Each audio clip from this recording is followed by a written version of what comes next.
Bonjour à tous, j'espère que vous allez bien, c'est une joie de pouvoir vous retrouver. Alors c'est sûr que c'est dans des circonstances un petit peu particulières, nous nous retrouvons à nouveau en confinement, mais nous savons que l'Esprit de Dieu n'est pas confiné et qu'il veut encore agir et parler à nos cœurs. Alors j'aimerais juste vous faire quelques annonces dans ces circonstances si particulières. En tant que pasteur, je tiens véritablement à vous dire ceci. Nous ne vous lâcherons pas, nous voulons rester connectés avec vous et à chaque dimanche, nous allons vous fournir, vous communiquer du matériel, du contenu au travers du multimédia. Vous retrouverez toutes les prédications sur la chaîne YouTube Église Parole de Vie Orléans. Vous dire également que si vous désirez nous rencontrer, passer un temps avec nous, on pourra le faire sur Zoom ou sur Skype, mais n'hésitez pas, ne restez pas seuls, nous voulons vous servir et nous sommes à votre disposition. Nous sommes toujours dans cette série également aux armes citoyens, cette série sur le combat spirituel, et la semaine dernière c'était le pasteur Michael Richard de Rouen qui devait nous apporter la parole, mais il n'a pas pu venir au vu des circonstances, mais il a tenu à nous prêcher la parole de Dieu. Alors c'est lui aujourd'hui qui va nous apporter la parole. Michael est également instituteur dans une école primaire, il est marié depuis des années à Lydie et ils ont 3 magnifiques enfants. Alors on lui laisse toute la place, mais avant de lui laisser la place, je tiens à vous partager un texte que j'avais sur mon cœur qui se trouve dans Jean au chapitre 14. Voici ce que Jésus dira. Je pars, mais je vous laisse ma paix. C'est ma paix que je vous donne. Je ne vous la donne pas comme le monde la donne. C'est pourquoi ne soyez pas troublés et n'ayez aucune crainte en votre cœur. Il y a une paix qui vient de Dieu et cette paix surpasse toute intelligence et vous pouvez avoir et vivre avec cette paix parce que Dieu nous l'a promis. Alors je vous laisse avec la paix de Dieu et je vous dis à très bientôt. Bonjour à tous, bonjour à vous chers amis orléanais, bonjour à tous les internautes qui nous rejoignent ce matin pour ce temps de culte. C'est une joie pour moi de pouvoir partager la parole de Dieu avec vous ce matin. Alors qui je suis ? Parce que je pense que certains se posent la question, peut-être personne ne me connaît vraiment. Eh bien, je suis Michael Richard, pasteur en formation à l'église Rouen Métropole. Et j'ai eu le privilège d'être invité par votre pasteur Grégory Baudolec pour pouvoir partager le message avec vous ce matin. Alors au départ, on avait prévu de faire ça au week-end de la Toussaint. J'aurais eu la joie de pouvoir vous voir en vrai. Malheureusement, les conditions sanitaires ont changé nos plans. C'est comme ça, on s'adapte. Mais je peux toujours quand même vous délivrer le message que le Seigneur a mis sur mon cœur. Ce message qui s'inscrit dans toute une série que vous êtes en train justement de partager en ce moment sur les armes spirituelles que Dieu nous donne, sur le fait que nous sommes tous des citoyens du ciel et que nous devons prendre les armes puisque nous sommes engagés dans un combat spirituel. Amen. Alors on va ensemble justement parler de cette armure spirituelle et d'un élément de cette armure en particulier.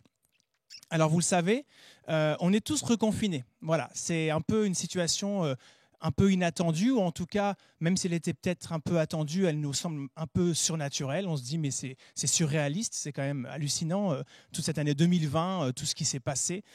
Si on ajoute à ça les attentats qui viennent de se passer, si on ajoute à ça tant et tant de choses, on se dit, mais dans quel monde vit-on ? Dans quel monde vit-on ? Et cette question, elle est vraiment importante, elle est vraiment essentielle, et je pense qu'on soit croyant ou non, qu'on connaisse Dieu ou qu'on ne le connaisse pas, tout le monde aujourd'hui se dit, mais dans quel monde on vit ? Dans quel monde on va vivre surtout ? Comment les choses vont évoluer et comment nos enfants vont grandir là, dans ce monde-là ? Enfin, bref, on se retrouve aujourd'hui, on est tous masqués. Il y a encore 1 an, ça nous aurait semblé totalement fou. Et aujourd'hui, ça nous semble totalement normal, voire même une précaution indispensable. Tout ça, ça pose beaucoup de questions sur dans quel temps on vit.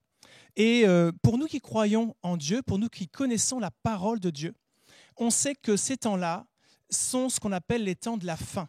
C'est-à-dire que tout ça, à un moment donné, va avoir une fin. Il y aura un terme à tout cela. Et le terme, c'est lorsque Jésus va revenir. Lorsque Jésus va revenir chercher les siens, chercher ceux qui lui appartiennent.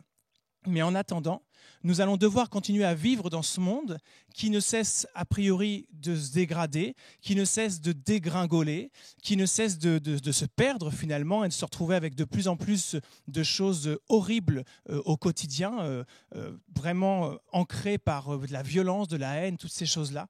Et on est tous dedans.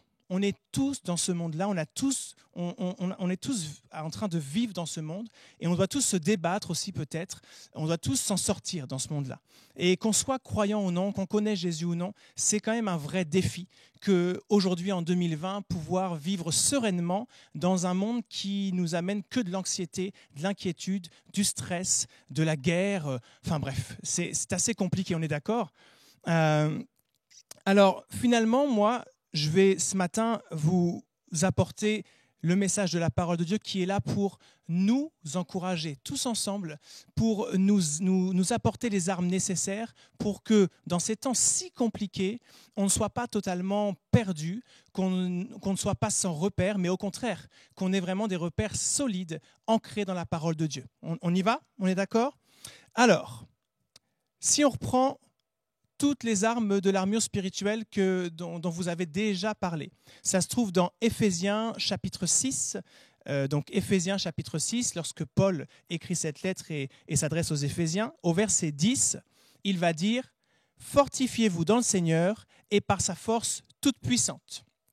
Et juste en dessous, il va parler de toutes les armes de Dieu qu'il faut revêtir. Donc il fait un lien direct entre le fait d'être fort en Dieu et d'être armé par Dieu. C'est-à-dire que si nous ne prenons pas les armes spirituelles que Dieu nous donne, on ne peut pas être fort en Dieu. Et si on n'est pas fort en Dieu, eh bien, on n'est pas fort du tout. Parce qu'en fait, la véritable force, elle ne se trouve qu'en Dieu seul. Dans toute cette liste de cette armure, on a donc en premier lieu la ceinture de la vérité. Ensuite, la cuirasse de la justice. Ensuite, les chaussures du zèle que nous donne l'Évangile. Ensuite, le bouclier de la foi qui vient par-dessus tout le reste pour nous protéger. Et on termine avec une arme défensive toujours qui est le casque du salut. Et c'est sur ce casque qu'on va s'arrêter ce matin. On ne parlera pas de la dernière arme qui est l'épée.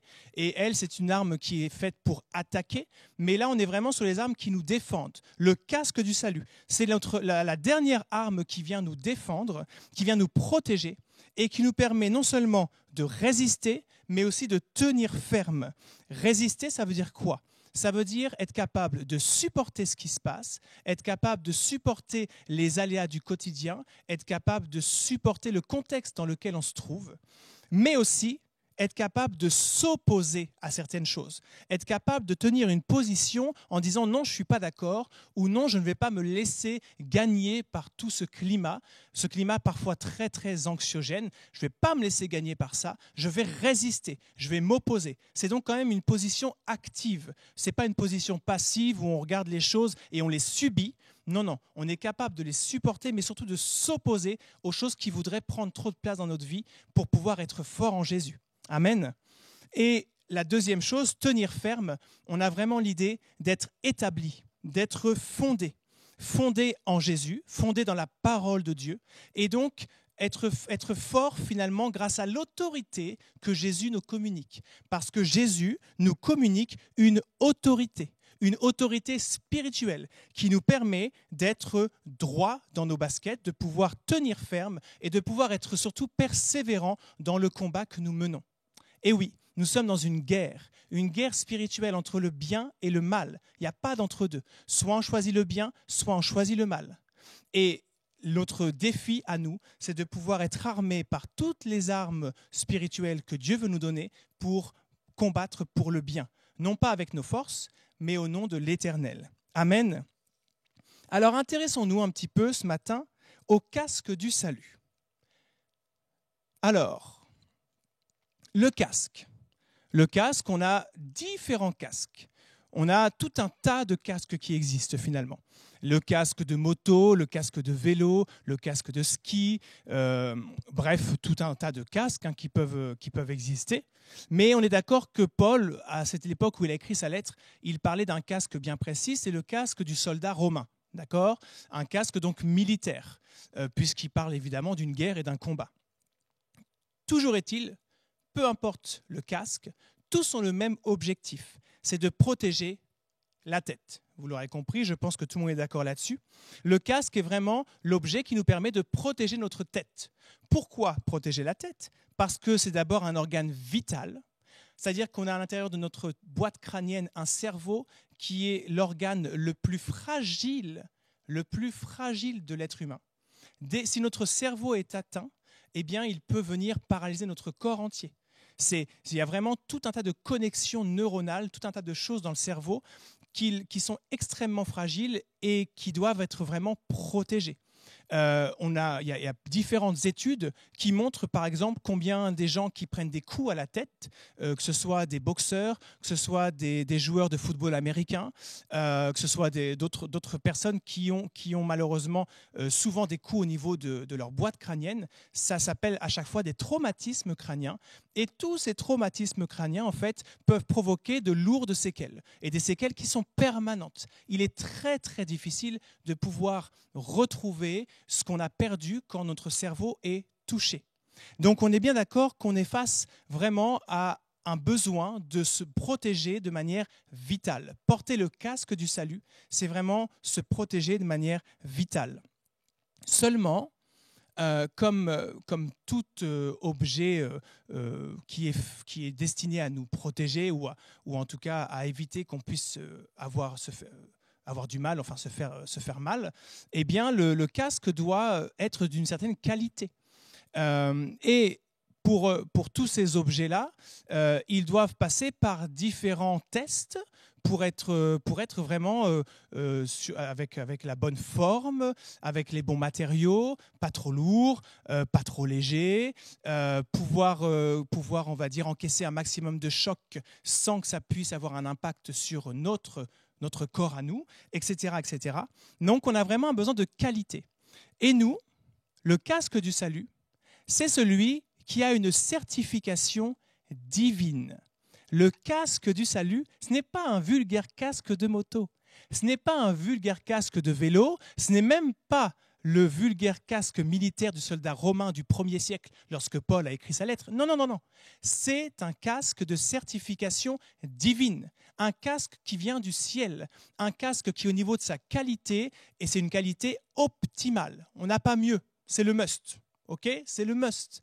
On va justement voir ensemble que ce casque, il est non seulement parfaitement ajusté à chacun individuellement, c'est-à-dire qu'il ne va pas être trop grand, il ne va pas être trop petit, il ne va pas être trop lourd ou trop léger, il va être exactement comme il faut qu'il soit pour nous. Deuxièmement, on va voir ensemble que ce casque, il est destiné à tous les soldats du roi des rois, puisque nous sommes tous, lorsque nous choisissons Jésus, engagés, quoi qu'on en dise, dans ce combat spirituel contre les forces de l'adversaire. On est tous alors des soldats du roi des rois et on a tous besoin d'être armés de ce casque du salut. Et enfin, troisième chose, on verra que ce casque, cette certification divine, elle nous apporte une efficacité. C'est un casque qui est efficace. Et cette efficacité, elle est prouvée, elle est assurée en Jésus. Amen. Alors on y va ensemble. On va lire dans Éphésiens au chapitre 3, donc Éphésiens chapitre 3, et au verset 20 et 21. Or, à celui qui peut faire, par la puissance qui agit en nous, infiniment au-delà de tout ce que nous demandons ou pensons, à lui soit la gloire dans l'Église et en Jésus-Christ, dans toutes les générations, au siècle des siècles. Amen. Amen. Pourquoi ces deux versets ? Parce qu'ici, on est en train de dire que celui qui peut faire, c'est Dieu, c'est Jésus, qui vit en nous, qui peut faire infiniment au-delà de ce qu'on demande et ce qu'on pense, il le fait par la puissance qui agit en nous. On parle de puissance. Et si on revient à notre texte de démarrage où Paul dit aux Éphésiens « Mais fortifiez-vous dans le Seigneur », cette force, ce mot « force », il est similaire au mot « puissance » dans les termes grecs, dans les termes originaux de la Bible. Donc, on est vraiment sur le fait que si on se fortifie dans le Seigneur, qu'on prend ses armes, eh bien, on est puissant. On a une puissance. Et cette puissance nous permet de voir les choses se réaliser infiniment au-delà de ce qu'on peut penser ou imaginer. Ça nous dépasse. Et il faut être conscient de ça, c'est que vraiment c'est au-dessus de nous. Et que Dieu va faire des choses auxquelles on ne s'attend pas. Dieu va nous utiliser d'une manière qu'on n'imagine parfois pas, mais en tout cas, il nous donne cette possibilité, cette puissance lorsque nous prenons ses armes. Amen. Alors, le casque, on a dit 3 choses importantes. Premièrement, si on s'arrête sur le casque militaire romain à l'époque, c'était un casque qui permettait vraiment de protéger non pas seulement la boîte crânienne, mais aussi le front, la nuque, d'accord, donc tout ce qui est ici au niveau du cou. Donc c'était vrai, et même un peu le visage. Il était sur le côté, là au niveau des joues. Il permettait vraiment de protéger l'ensemble de la tête, pas seulement la boîte crânienne. C'est-à-dire que c'est un casque bien complet quand même. Et on est d'accord que ce casque-là, le casque que Dieu, lui, nous a créé, il est au moins aussi bon que celui-là. Et quand on dit qu'il est parfaitement ajusté, ça veut dire vraiment que Dieu te connaît. Et que comme il te connaît, il sait ce qui a besoin d'être particulièrement protégé au niveau de ta tête. Est-ce que ça va être vraiment tes pensées ? Est-ce que ça va être, si c'est au niveau de la nuque, là derrière, c'est peut-être parce que tu peux, tu peux te prendre des coups par derrière et donc Dieu va te protéger de ça. Est-ce que c'est au niveau des oreilles, au niveau de ce que tu entends? Est-ce que c'est au visage et même sur le front? Ça veut dire que est-ce que ça peut venir te frapper et du coup Dieu veut te protéger de ça? Bref, ce casque, vraiment, il est là pour vraiment être collé à ta personnalité, à qui tu es. Le casque qui te convient ne va pas convenir à ton voisin. C'est vraiment un casque fait pour toi. Ensuite, ce casque, comme à l'époque, il permet de nous reconnaître. À l'époque, les soldats romains avaient des casques différents selon leur grade dans l'armée. Et nous, en tant que soldats du roi des rois, lorsque nous portons le casque du salut, c'est le moyen pour les autres autour de nous de savoir qui nous sommes. C'est le moyen de savoir qui nous sommes, d'être bien reconnus des autres autour de nous et de ne pas passer inaperçus. Au contraire, il est écrit dans 2 Corinthiens, chapitre 5, verset 20, « Nous faisons fonction d'ambassadeurs au nom de Christ, comme si Dieu adressait par nous cette invitation aux hommes.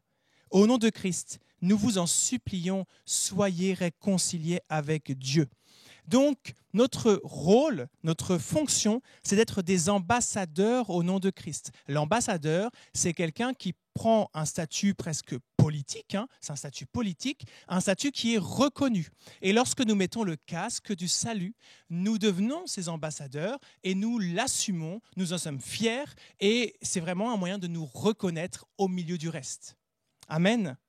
Et troisième chose, ce casque du salut n'est pas un casque de parade.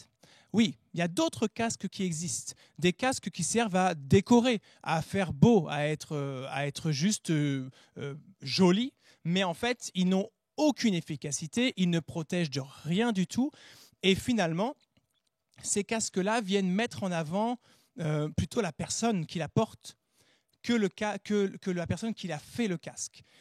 Ici, l'image, elle est importante. C'est que lorsque nous portons le casque du salut, celui que nous mettons en avant, ce n'est pas nous. On n'est pas là en train de dire « moi, j'ai le casque du salut, c'est un beau casque que Dieu m'a fait, voyez qui je suis, voyez comme je... » Non. Ce casque du salut, nous le devons seulement à Dieu. C'est seulement par sa grâce que nous pouvons le porter et il sert à mettre en avant une seule personne, c'est Jésus. Une seule personne, c'est Jésus. Alors, qu'on puisse vraiment porter ce casque du salut en ayant conscience non seulement qu'il est ajusté à qui nous sommes, qu'il est destiné à chacun d'entre nous, c'est-à-dire que personne ne peut s'en passer, et enfin qu'il est efficace, mais seulement en Jésus. À partir du moment où nous imaginons que nous méritions ce casque ou que c'est un casque qu'on met en avant en pensant qu'il vient de nous et qui nous met en avant nous, on est à côté de la plaque. Il ne nous met pas en avant nous, il est là pour mettre en avant Jésus. Ok? Ça va? Alors on continue. On a parlé du casque, de ce qu'il est. Maintenant, on va parler de ce qu'il fait, de son rôle primordial. on parle du casque du salut. On ne parle pas d'un vulgaire casque. Il a une fonction bien précise. Il est là pour nous sauver. Il est là pour nous rappeler que nous sommes sauvés. Il est là pour nous identifier en tant qu'enfants de Dieu, sauvés, rachetés par grâce. Voilà à quoi sert ce casque. Et on peut dire que ce casque nous sauve de la mort. Oui, ce casque nous sauve de la mort. Le port du casque, pour beaucoup de choses, est obligatoire. Si vous faites de la moto, vous êtes obligé de porter un casque parce qu'il en va de votre vie. Si vous avez un accident de moto, et ça peut arriver, si vous n'avez pas de casque, on va dire qu'il est très probable que vous n'y échappiez pas et que vous mouriez sur le coup. Le casque va vraiment permettre de protéger un maximum possible, en tout cas, de toutes les séquelles qui pourraient arriver à cause de cet accident-là. Il faut donc se dire que parfois, on va se dire, moi, je ne mets pas de casque. Ça existe, hein.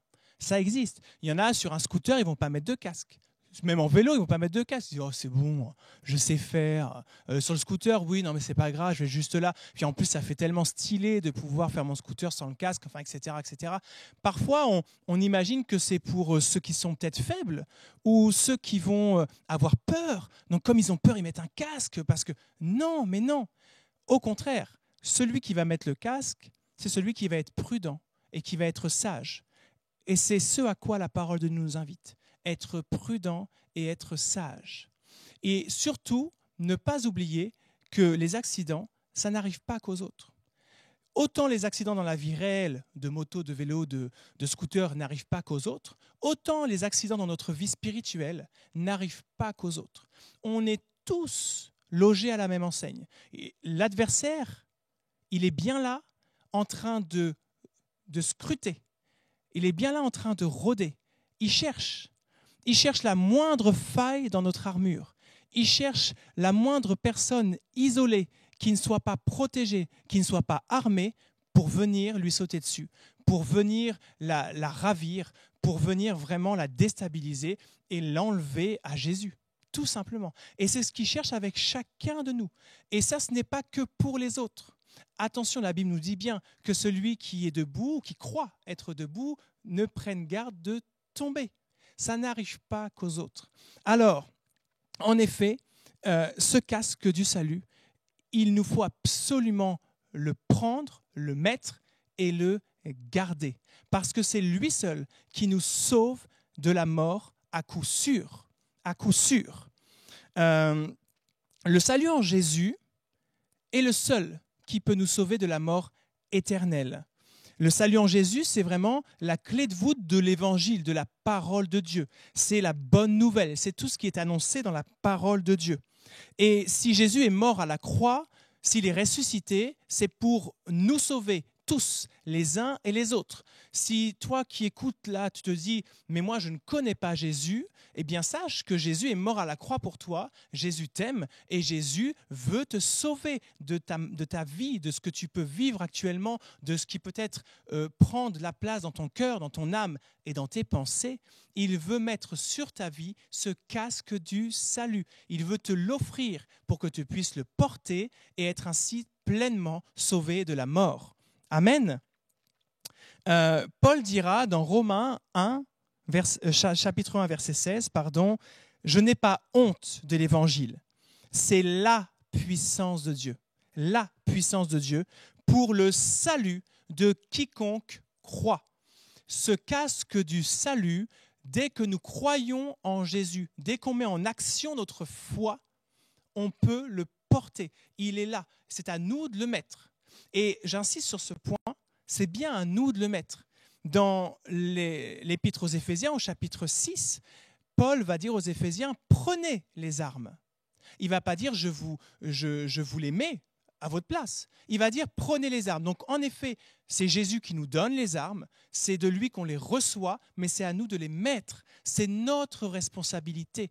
On ne doit pas faire la girouette là ou oublier ces choses-là. On ne doit pas peut-être se croire parfois intouchable, inatteignable. Non, on doit être prudent, être sage et bien prendre les armes que Dieu veut nous donner. Amen. Alors, 3 aspects autour du salut.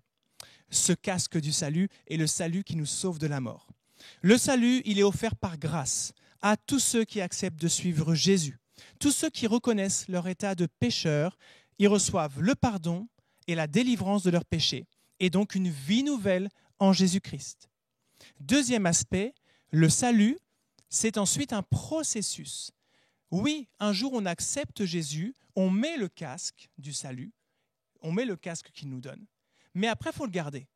Après, on a tout un processus de sanctification qui va évoluer, qui va progresser tout au long de notre chemin ici-bas sur terre.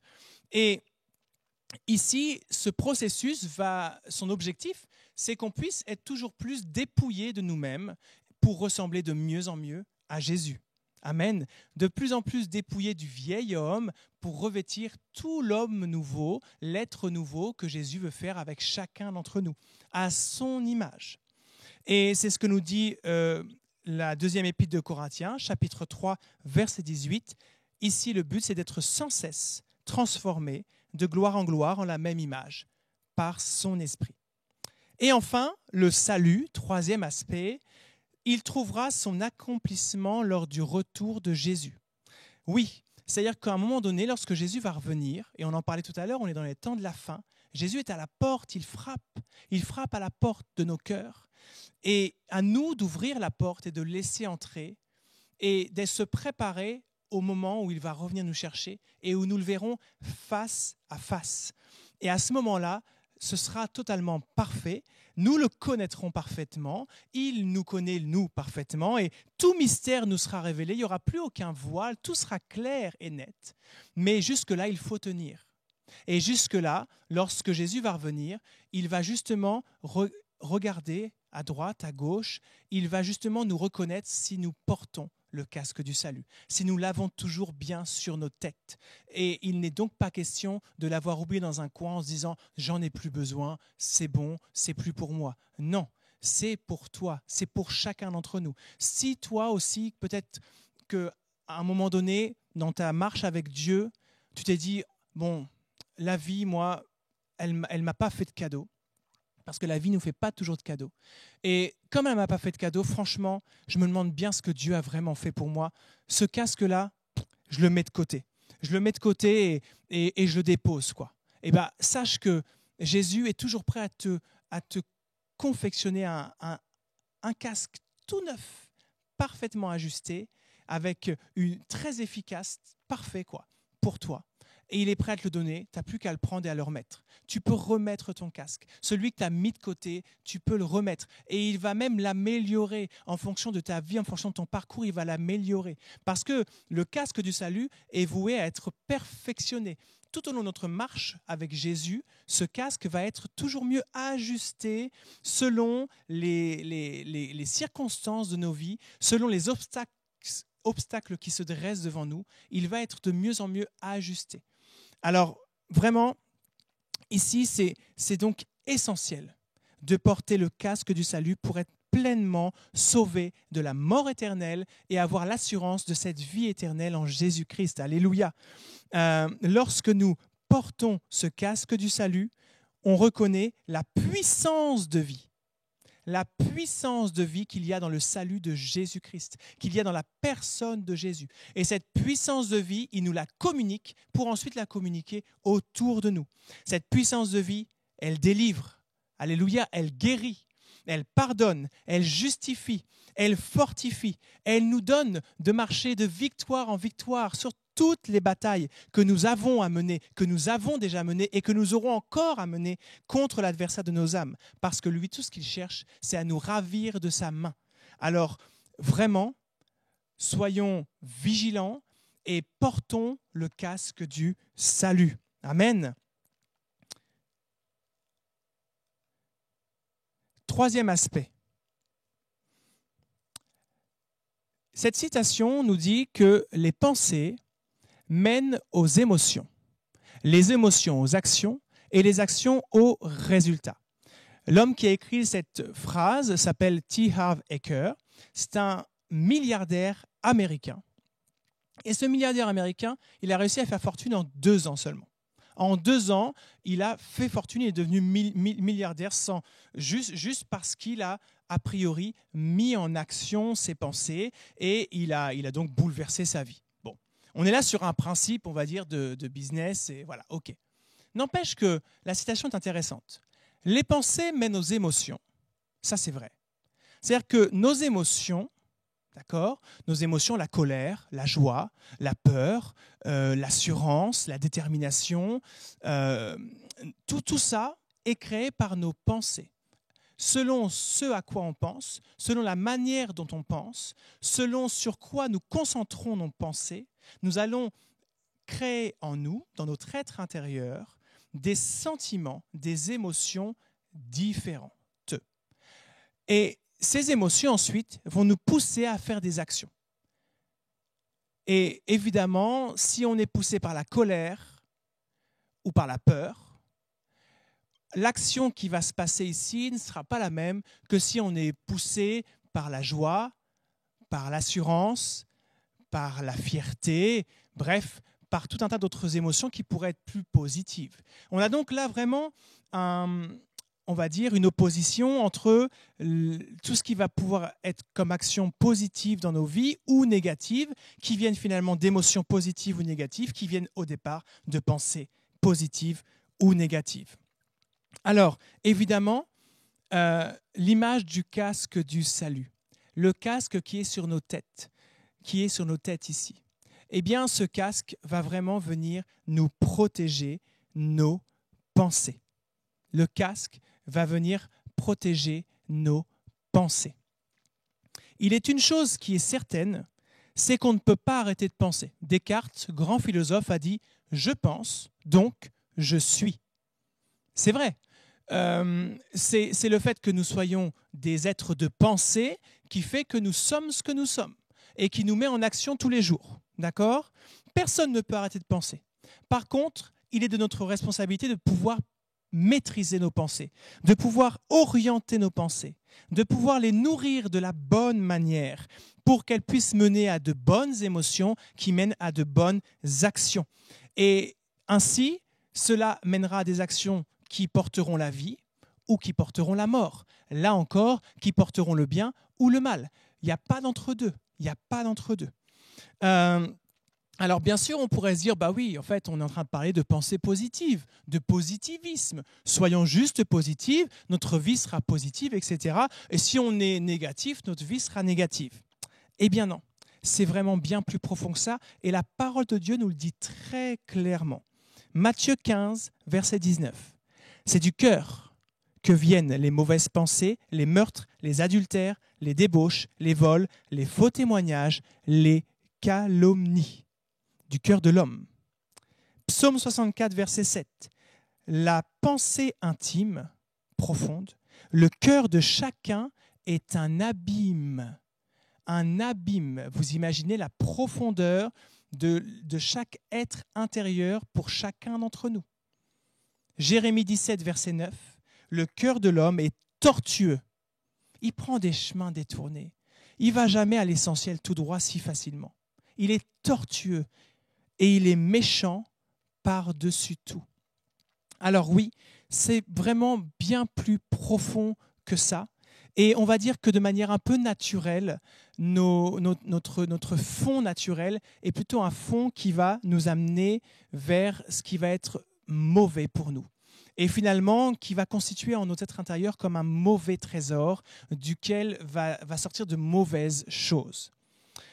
Nos pensées peuvent vraiment, réellement nous asservir à des maladies psychiques, psychologiques, à des souffrances intenses à l'intérieur de nos êtres. Vraiment, ça peut venir vraiment nous détruire totalement. Et j'aurais un exemple à vous citer, c'est celui de la dépression. Donc vous ne le savez pas, mais je vous le dis, moi je ne suis pas passé par la dépression, mais ma mère, lorsque j'étais adolescent, est passée par une dépression. À l'époque d'ailleurs, on avait plutôt le sentiment que la dépression, c'était quelqu'un qui ne faisait pas trop d'efforts pour se lever le matin et quand même, voilà, bon. Sauf qu'en fait, pour l'avoir réellement vécu, Ma mère nous a élevés seuls, 4 enfants, quelqu'un de combattant dans la vie, qui ne connaissait pas Dieu du tout, qui s'est construite comme ça, bref, c'est la vie, hein, qui a toujours tout fait pour nous, etc. Une maman exemplaire. Pas parfaite, il n'y en a pas, mais une maman exemplaire, vraiment. Et pour autant, du jour au lendemain, on l'a vu basculer d'une maman vivante à une maman morte. Sa dépression faisait qu'elle était comme morte vivante, réellement. Je vous assure, on ne la voyait plus dans la journée. Elle passait ses journées dans le noir, enfermée dans sa chambre, à dormir, à pleurer, à prendre des médicaments pour essayer de se sortir de là. Elle n'était plus capable de mettre un pied devant l'autre, donc pas capable de travailler, pas du tout capable de s'occuper de nous. Il fallait qu'on se gère tout seul. Ça a été un bouleversement très soudain, en fait. Et quand on y réfléchit après, on s'est dit, mais c'est arrivé comme ça. Qui aurait pu imaginer qu'elle tombe en dépression ? Qui aurait pu penser ça ? Elle qui avait toujours été pleine de vie, pleine d'entrain, pleine d'énergie. Voilà, elle est là, quoi. Elle était là. Hein. Et là, du jour au lendemain, elle avait disparu. Elle qui avait jusque-là toujours tout donné pour ses enfants, qui était forte pour nous, elle était éteinte, totalement éteinte. Qu'est-ce qui a amené là ? Personne ne pouvait connaître le fond de son cœur à ce moment-là. Personne n'avait connaissance de toutes les souffrances intérieures qu'elle pouvait avoir gardées, ne pas avoir guéri, ne pas avoir laissé être guérie. En plus, ne connaissant pas Dieu, elle n'avait même pas la possibilité de se confier réellement à celui qui peut seul guérir et délivrer de tout cela. Et vraiment, finalement, on est là sur un exemple standard. Les gens qui tombent dans ces maladies-là ne le cherchent pas. Ce ne sont pas des personnes qui se disent « Tiens, je ne sais pas trop quoi faire, là je vais peut-être être dépressif, ça pourrait être sympa ». Pas du tout. Hein. Ça vous tombe dessus. Les gens qui font des burn-out, ça vous tombe dessus. Les personnes sont là le lundi et le mardi, elles ne sont plus là. Et vous ne savez pas pourquoi. Elles sont plus capables d'eux et vous ne savez pas pourquoi. Il s'est passé un truc là, au niveau de l'intérieur, quoi, au niveau de la pensée. Il s'est passé quelque chose. Il y a eu vraiment un bouleversement total. Et c'est vraiment très très fort lorsqu'on lit que la Bible dit que le cœur de chacun d'entre nous est un abîme. Est un abîme. Vous n'imaginez pas, personne n'imagine la profondeur de chacun de nos êtres, la profondeur de chacune de nos pensées, jusqu'où ça peut nous emmener, jusqu'où ça peut nous tirer parfois même vers le bas, tellement loin qu'on n'est plus capable de revenir à la surface. Et c'est ça la dépression. Alors évidemment, il y a une chose extrêmement positive dans ce parcours avec notre maman, c'est qu'elle a un jour entendu parler de Dieu. Elle est donc venue dans une assemblée, elle a écouté l'évangile et je me souviendrai toute ma vie. Autant 2 semaines avant cet événement-là, elle était venue dans ma chambre comme une loque, là, à peine capable d'éliminer 2-3 mots pour me dire « Franchement, je ne vous sers à rien, vous seriez mieux si j'étais morte ». Donc quand vous avez ça, vous avez 17 ans, vous vous dites, oh là, c'est chaud et c'est compliqué de se construire dans ce contexte-là. Et 2-3 semaines après, elle rentre d'une réunion où elle entend parler de Dieu et elle avait le sourire. Elle avait un sourire, elle avait comme une paix qui était arrivée en elle. Elle a été littéralement, totalement guérie et délivrée par Jésus. Alléluia, totalement guérie et délivrée par Jésus. Pourquoi ? Parce qu'elle a entendu que Jésus pouvait la sauver, elle a pris le casque du salut, elle l'a mis, et à partir de là, non seulement il l'a pardonné, il l'a guéri, il l'a délivré, mais en plus il est venu protéger ses pensées. Protéger ses pensées. L'enjeu ici, c'est vraiment de nous soucier de notre être intérieur. La Bible nous dit aussi, au Proverbe 4, 23, de garder notre cœur plus que tout le reste, plus que toute autre chose. On ne parle pas de l'organe, on parle de l'être intérieur, de tout ce qui vient de nos pensées finalement, de le protéger, de le préserver, d'y faire attention. Et finalement, la question qui se pose ici, mais c'est comment faire pour protéger nos pensées ?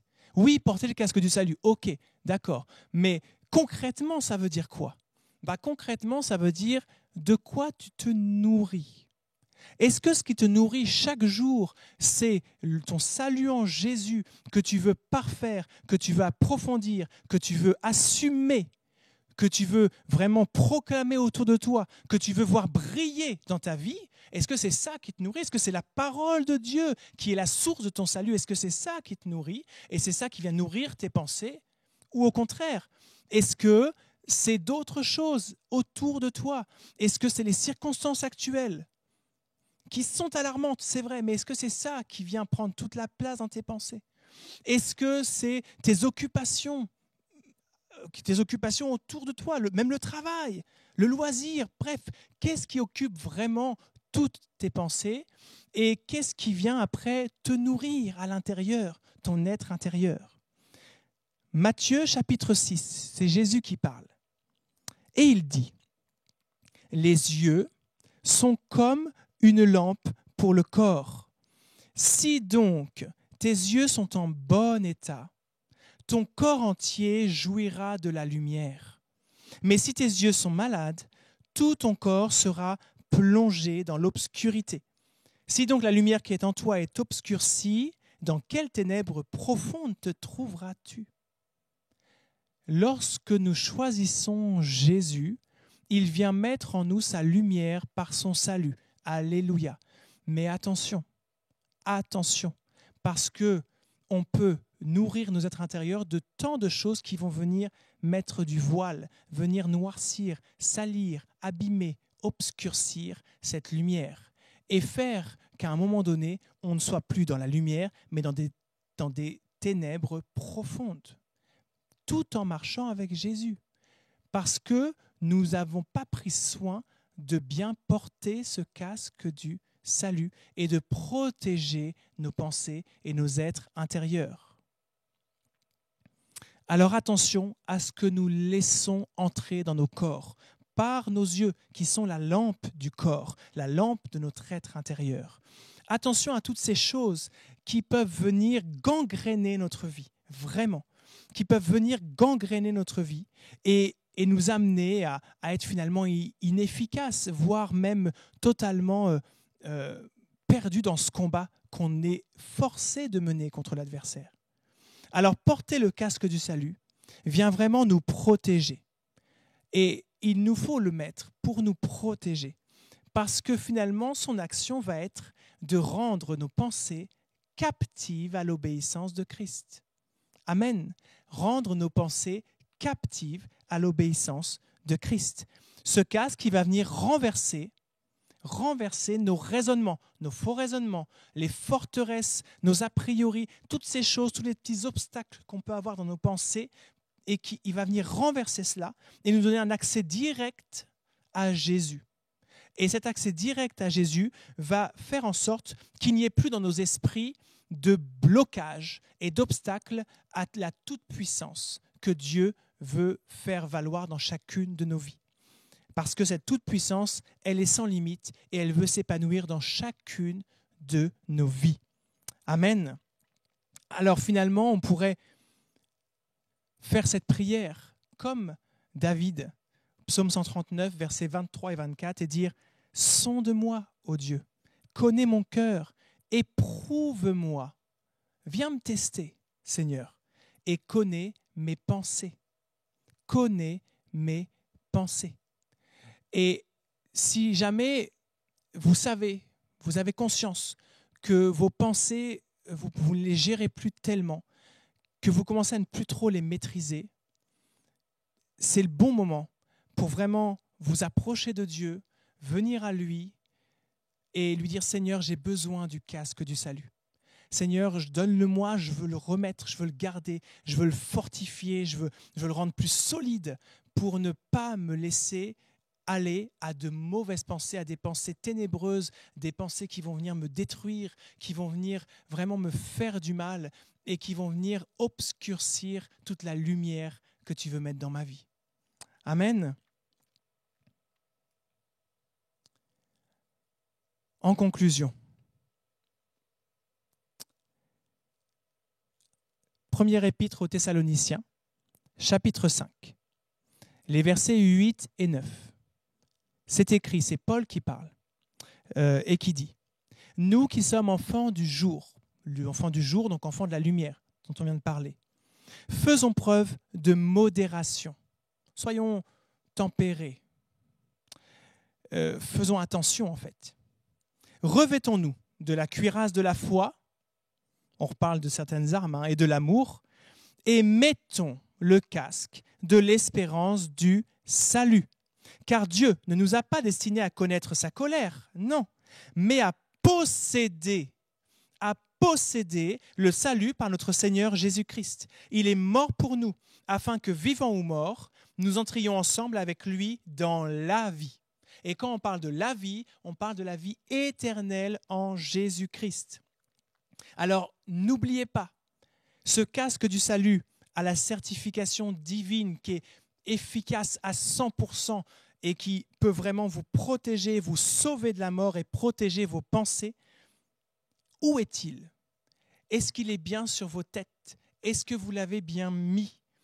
Et vraiment, que vous ne puissiez pas vous laisser gagner par l'habitude et vous dire « j'en ai plus besoin du casque, c'est bon maintenant ». Non. Soyons prudents. Nous avons besoin de bien le garder, de nous rappeler finalement, et ça c'est très important, d'où nous venons, d'où nous avons été sortis par Jésus, d'où nous avons été tirés. Nous ne valons pas mieux que personne. Vraiment, nous avons été tirés de la boue du péché. Nous avons été sauvés par grâce.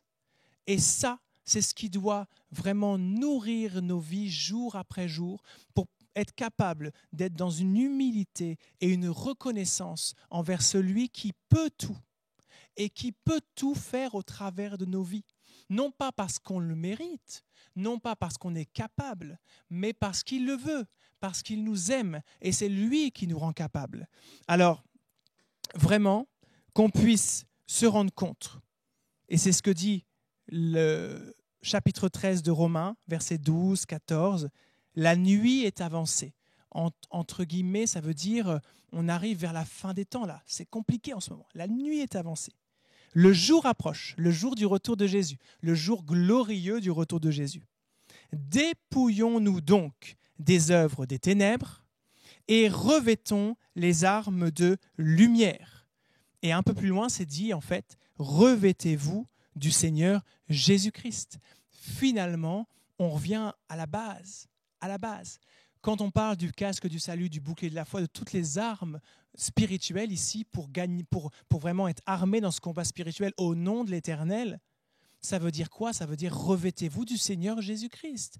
Revêtez-vous de qui il est, de ses sentiments, de sa pensée, de son caractère, de son cœur. Et pour ça, il faut réellement nous laisser totalement être conduits, être formés par lui, façonnés. Et pour finir, je dirais une chose importante, il me semble, c'est que, en tout cas, c'est une phrase que j'ai trouvée et je trouve qu'elle est vraiment importante et elle est assez marquante quand même. C'est que ce qu'on oublie parfois, c'est que le diable ne cherche pas à nous attaquer pour nous faire mal. Non. Il ne cherche pas à nous faire mal. Ce qu'il cherche à faire, c'est à nous arrêter net. C'est bien plus que ça. Comme une balle en pleine tête. Il ne cherche pas juste à nous tapoter, à nous donner un coup de poing, à nous mettre une petite béquille ou à nous blesser. Non, ça, c'est pas intéressant. Ce que le diable cherche, c'est à nous stopper. C'est qu'on puisse s'arrêter et qu'on ne soit plus capable ensuite de reprendre le chemin. C'est ça qu'il cherche. Et pour ça, finalement, il cherche à nous mettre une balle en pleine tête. Alors, on est bien d'accord que si on ne veut pas pouvoir avoir une balle en pleine tête et être stoppé net dans notre marche avec Jésus, il nous suffit de porter le casque du salut. Amen. Que Jésus vous bénisse, qu'il vraiment vous le fortifie et qu'on puisse ensemble, comme une grande famille, la belle famille de Jésus, être armés aux armes citoyens du ciel. Amen, aux armes citoyens du ciel. Prenons les armes, ne déposons pas les armes, mais prenons-les pour vraiment gagner le combat en Jésus, pour vraiment le glorifier, pour vraiment l'honorer, qu'il puisse briller dans nos vies, briller au travers de nos vies et que le diable soit totalement dérouté. Amen.